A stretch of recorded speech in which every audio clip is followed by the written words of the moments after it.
Hello అండి, అందరికీ నమస్కారం. Welcome to my channel Telugu కథలు పార్ట్ 47. మాస్ పిల్ల సాఫ్ట్ పిల్లాడు. తన ఫోన్లో గౌతమ్కి ఫోన్ చేస్తాడు ఆర్య. తన తల్లి బడిలో పడుకున్న గౌతమ్ ఫోన్ని క్లిక్ చేస్తాడు. వాట్, కళ్యాణ్కి కూడా పెళ్లి ఫిక్స్ చేశారా? అది కూడా నీతో? షాక్ అవుతాడు గౌతమ్. ఏంటి అన్నట్టు షాక్గా చూస్తుంది అలివేణి. కళ్యాణ్కి కూడా అంటున్నావేంటి అంటాడు ఆర్య. ఏమైంది అన్నట్టు కళ్యాణి సైగ చేస్తే స్పీకర్ ఆన్ చేస్తాడు ఆర్య. మా అత్త కూతురు చందుతో నాకు పెళ్లి చేస్తారని నన్ను ఫిక్స్ చేశారు. వాట్, నీకు కూడానా అంటూ షాక్ అవుతుంది కళ్యాణి. అవును కళ్యాణిని, నాకు అదే అర్థం కావడం లేదు. నీకు అక్కడ, నాకు ఇక్కడ ఒకేసారి పెళ్ళిళ్ళు ఫిక్స్ చేయడం ఏంటి అంటాడు గౌతమ్. ఇప్పుడు విషయం అది కాదు. ఈ పెళ్ళిళ్ళు ఎలా ఆపాలి అంటుంది కళ్యాణి. నాన్నకి ఎంత చెప్తున్నా వినడం లేదు అంటాడు గౌతమ్. అవును, మా నాన్న కూడా అసలు వీళ్ళకి ఏమైంది, ఇప్పుడే అన్నీ సర్దుకుంటున్నాయి అనుకుంటే అంటుంది. ఎలా అయినా వాళ్ళకి సర్ది చెప్పాలి. వాళ్ళు మన మాట వినేలా చేయాలి. మనం అర్థం చేసుకోవాలి అంటాడు ఆర్య. అవును, ఈ పెళ్ళిళ్ళు ఎలా అయినా జరగవు. ఈ విషయంలో మనం స్ట్రాంగ్గా ఉండాలి అంటాడు గౌతమ్. ఇంతలో పక్కన అలివేణి గౌతమ్ని ఫోన్ అడుగుతుంది. అమ్మా, నువ్వు మాట్లాడతావా? అవును ఇవ్వు. నాకు స్పీకర్ ఆన్ చేసి ఇస్తాడు. అమ్మ కళ్యాణి, అత్తయ్య అంటూ ఏడ్చేస్తుంది కళ్యాణి. ఎడవకు కళ్యాణి, అన్నీ సర్దుకుంటాయి. నువ్వు గౌతమ్ స్ట్రాంగ్గా ఉండాలి, అర్థమవుతుందా అంటుంది అలివేణి. సరే అత్తయ్య, అసలు ఇంత సడన్గా ఎలా జరిగింది ఇదంతా అంటుంది. నాకు అదే అర్థం కావట్లేదు అత్తయ్య. నాన్న ఎందుకు సడన్గా ఈ డిసిషన్ తీసుకున్నారో అంటుంది. నాకు అనుమానంగా ఉంది అంటుంది అలివేణి. ఏంటత్తయ్య అది, అనుమానం ఎందుకు? తల్లి ఏం చెప్తుందా అని చూస్తాడు గౌతమ్. మీ ఇంట్లో కూడా ఈరోజే మీ పెళ్లి కోసం మాట్లాడారు. ఇక్కడ గౌతమ్ పెళ్లి కోసం ఈరోజే మాట్లాడారు. ఒకే రోజు ఒకేసారి. ఇందులో ఏదో తేడా ఉంది కళ్యాణి అంటూ కొడుకు వైపు చూస్తుంది అలివేణి. ఫోన్లో చెప్తున్న మాటలకి ఆర్య, సంధ్య కూడా కళ్యాణి వైపు చూస్తారు. అంటే ఏంటత్తయ్య గారు మీరు అనేది అని అడుగుతుంది కళ్యాణి. నాకు కూడా తెలియదు, కానీ ఒకటి చెప్పగలను. మీ నాన్నకి గౌతమ్ వాళ్ళ నాన్నకి పడదు. చిన్న గొడవని పెద్దది చేశారు. ఇప్పుడు ఇద్దరు ఒకేసారి ఇలాంటి నిర్ణయం తీసుకున్నారు అంటే దాని వెనుక ఎవరిదో హస్తం ఉండి ఉండొచ్చు. ఎవరో వాళ్ళని ప్రేరేపించి ఇలాంటి ఆలోచన కల్పించారేమో. నాకైతే అలానే అనిపిస్తుంది అంటుంది అలివేణి. కానీ అలా ఎవరు ఎందుకు చేస్తారమ్మా అంటాడు గౌతమ్. ఏమోరా, ఈ విషయం నేను కూడా చెప్పలేను. ఎవరైనా అయి ఉండొచ్చు. ఇరు కుటుంబాలు పెద్దవే. ఇద్దరి మధ్యలో ద్వేషాన్ని పెంచుతున్నారేమో అంటుంది అలివేణి. అందరూ సైలెంట్ అయిపోతారు. ఏది ఏమైనా సరే, మీరు స్థిరంగా ఉంటే ఎవరు ఏమీ చేయలేరు. ఒకవేళ నిజంగానే అలానే జరిగితే అప్పుడు నిజ నిజాలు బయట పెడితే మన కుటుంబాల మధ్య గొడవలు ఉండవు. ఆలోచించండి. సమస్య ఎంత పెద్దదైనా సరే మన ఆలోచన బలహీనం అవ్వకూడదు. అప్పుడు చిన్నది కూడా పెద్దగా కనిపిస్తుంది అంటుంది అలివేణి. అలివేణి మాటలు వింటున్న నలుగురికి టానిక్లా పనిచేస్తాయి. మీరు చెప్పినవి నిజమే ఆంటీ, మేం ఇలా ఆలోచించలేదు అంటాడు ఆర్య.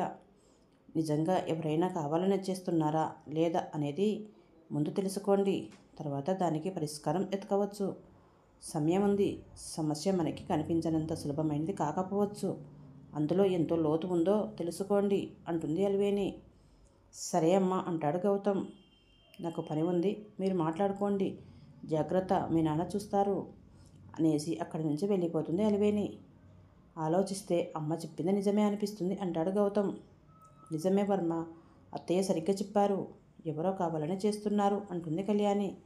కానీ ఎవరై ఉంటారు అంటూ అప్పుడే బల్బు వెలిగిన ఆర్య, ఆ రోజు ఆ ప్రశాంత్ చెప్పాడు కదా అంటాడు.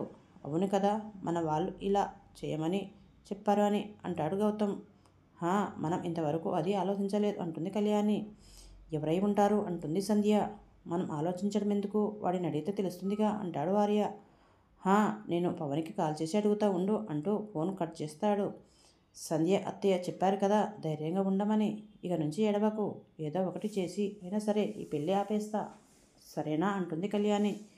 ఓకే అక్క అంటూ చిన్నగా నవ్వుతుంది సంధ్య. గుడ్, అలా ఉండాలి అంటూ హ్యాపీ అవుతారు ఆర్య. పెళ్ళేంటిరా, మీ నాన్నకు ఏమైనా అయ్యిందా? ఇలాంటి డిసిషన్ తీసుకున్నారు ఏంటి అంటాడు పవన్ షాక్గా. అదేగా మాకు అర్థం కావడం లేదు అంటాడు గౌతమ్. ఇప్పుడు ఏం చేద్దామని అంటాడు. నువ్వు ఇంటెలిజెంట్వి కదా, ఐడియా చెప్తావు అని అంటాడు గౌతమ్. నేనేమైనా చేస్తే మీ ఇద్దరు బాబులు కలిపి నన్ను కర్నూల్లో బాంబు పెట్టి పేల్చేస్తారు అంటాడు పవన్. నా కోసం ఆ మాత్రం చేయలేవారా అంటాడు గౌతమ్. బాబు డాక్టర్ బాబు, ఇప్పుడు నా అంతిమయాత్ర రెడీ చేయకు కానీ మ్యాటర్ చెప్పు అంటాడు పవన్. తల్లి చెప్పిందంతా చెప్తాడు గౌతమ్. ఆంటీ చెప్పింది అంటే అందులో నిజం ఉండే ఉంటుంది. ఎంతైనా పెద్దవాళ్ళ ఆలోచనలు అనుభవాలు మనకి అంత ఈజీగా రావు కదా అంటాడు పవన్. అవును, అందుకే ప్రశాంత్ని అడగాలి. అసలు ఎవరు ఇదంతా చేస్తున్నారు, వాడికి ఎవరు చెప్పారు, అది నువ్వే చేయాలి అని అంటాడు గౌతమ్. సరే కనుక్కుంటాను అంటాడు పవన్. అలాగే తామ్రాని కూడా అడుగు అంటాడు తామ్ర హాస్పిటల్కి వచ్చి 1 వీక్ అవుతుందిరా, కనుక్కుంటాలే అంటాడు పవన్. ఓకే, ముందు మనకి ఈ విషయం కోసం క్లారిటీ వస్తే ఛేదించడానికి సొల్యూషన్ ఆలోచించాలి. అప్పుడు కానీ ఈ గొడవలు ఆగవు అంటాడు గౌతమ్. ఏం కాదు, అన్నీ సెట్ అవుతాయి, మనం సెట్ చేద్దాం, డోంట్ వరీ అనేసి కాల్ కట్ చేస్తాడు పవన్. తన రూమ్లో అటు ఇటు తిరుగుతూ ఆలోచనలో పడతాడు గౌతమ్. నిజంగా ఇదంతా ఎవరైనా కావాలని చేస్తున్నారా లేక కోఇన్సిడెన్సా? ఆ రోజు ప్రశాంత్ చెప్తే మా కుటుంబంలో ఎవరు చేస్తారలే అని వదిలేశాం, కానీ ఈరోజు అమ్మ చెప్తే నిజమే అనిపిస్తుంది. ఏదో ఒకటి చేయాలి, ఈ ప్రాబ్లం సాల్వ్ చేయాలి. తన క్యాబిన్లో పేషెంట్స్ రికార్డ్స్ని చెక్ చేస్తున్న విద్య దగ్గరికి వెళ్తాడు పవన్. చెప్పరా అంటుంది విద్య తలెత్తకుండా. కనీసం లవర్ అనే రెస్పెక్ట్ కూడా లేదే నీకు అంటాడు ఆమె పక్కన దగ్గరగా కూర్చుంటూ. లవర్కి ఎవరు రెస్పెక్ట్ ఇవ్వరు, కానీ విషయం చెప్పు. డేట్కి వెళ్దామా ఎగురుతున్న ఆమె కుర్రను సవరిస్తూ మత్తుగా అన్నాడు. ఉరుకు చేసుకుంటున్నది కాస్త ఆపేసి పక్కకు చూస్తుంది. ఆమె కుర్రల నుంచి వచ్చే సుగంధ ద్రవ్యాన్ని ఆస్వాదిస్తూ ఆమె చెవుల మీద తన నోటితో నాట్యం ఆడిస్తూ ఉంటాడు. చెవులు పట్టుకుని రే రే ఇది హాస్పిటల్ అంటుంది. అబ్బా నాకు తెలుసులే, నేను వచ్చింది అందుకు కాదు. మరి జరిగిందంతా చెప్తాడు. వాళ్ళకి ఏమైనా ఆలోచన శక్తి పవర్ పోయిందా? అలా ఎలా పెళ్ళిళ్ళు ఫిక్స్ చేస్తారు అంటుంది విద్య. అక్కడ వాళ్ళిద్దరు కూడా అదే డిస్కషన్ పెట్టారు. ఇప్పుడు ఆ తామ్ర ప్రశాంత్ కోసం కనుక్కోవాలి అంటాడు. అంత ఇంపార్టెంట్ మ్యాటర్ వదిలేసి నా పనిలో పడ్డావా అంటుంది సీరియస్గా. అంటే ఎగిరే నీ జుట్టు అందంగా మెరిసే నీ మెడ చూసి కొంచెం టెంప్ట్ అయ్యా అంటాడు నవ్వుతూ. అవుతావు, ఎందుకవ్వవు, పెళ్ళికి ముందే అన్ని ఛాన్స్ ఇచ్చేశాను కదా, అలానే ఉంటుంది నీకు అంటుంది. మూతి ముడుచుకొని అది కాదే అంటాడు. నువ్వు నోర్మి, తామ్ర గురించి కదా, ఉండు ఇప్పుడే కనుక్కుంటా అనేసి బ్రాంచ్ ఆసుపత్రికి కాల్ చేస్తుంది విద్య. ఒక 5 నిమిషాలు మాట్లాడాక కట్ చేస్తుంది. రేయ్ తామ్రబాబు, తామ్ర జాబు మానేసింది అంట 3 రోజుల ముందే అంటుంది విద్య. అదేంటి కానీ ఎందుకలా? ఏమో, రీజన్ తెలియదు. వాళ్ళకి తెలిసిన ఇన్ఫర్మేషన్ ప్రకారం 3 రోజుల ముందు రిజర్వ్ చేసేసి సిటీ వదిలి వెళ్ళిపోయిందంట. అంటే ఇప్పుడు దాని నెంబర్ కూడా లేదా అంటాడు నిరాశగా. లేదురా, ప్రశాంత్ సంగతి ఏంటి మరి అంటుంది. ఇన్స్పెక్టర్కి చేశాను కానీ లిఫ్ట్ చేయలేదు, తిరిగి చేస్తారేమో చూస్తాను అంటాడు పవన్.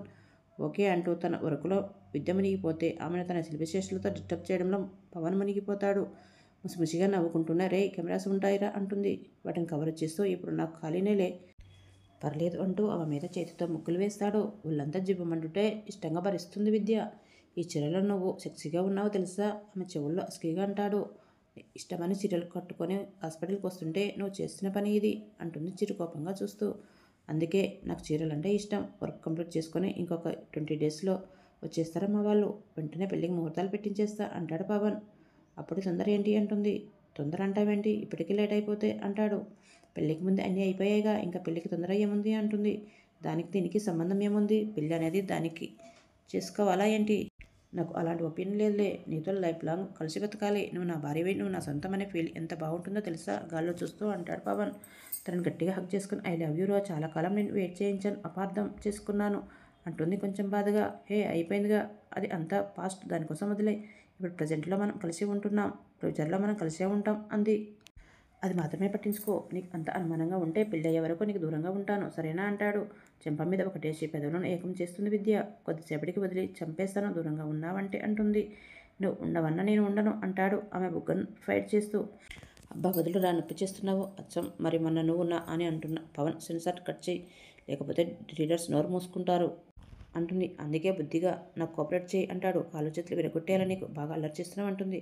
అప్పుడు నువ్వే నాకు సర్వర్స్ చేయాలి, నేను ఎందుకు చేస్తాను, అప్పుడే నీకన్నా స్ట్రాంగ్గా ఉన్న వాడిని పెళ్లి చేసుకొని వెళ్ళిపోతాను అంటుంది నవ్వుతూ. అలాగే మూతి బిగిస్తాడు పవన్ క్యూట్గా.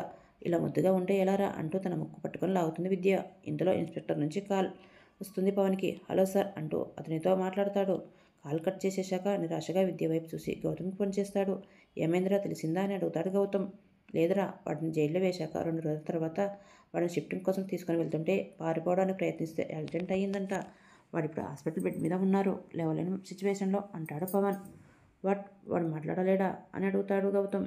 లేదు అని ఇన్స్పెక్టర్ చెప్తున్నాడు. అసలు వాడి కండిషన్ ఏంటో నాకు తెలియదు అంటాడు. అవునా, మనకున్న హోప్ వాడే కదరా, ఇప్పుడెలా అంటాడు గౌతమ్. నువ్వు టెన్షన్ పడకు, నేను రేపు వెళ్తా వాడు ఉన్న హాస్పిటల్కి చూస్తాను. వాడి కండిషన్ ఏంటి అనేది సరేనా అంటాడు పవన్.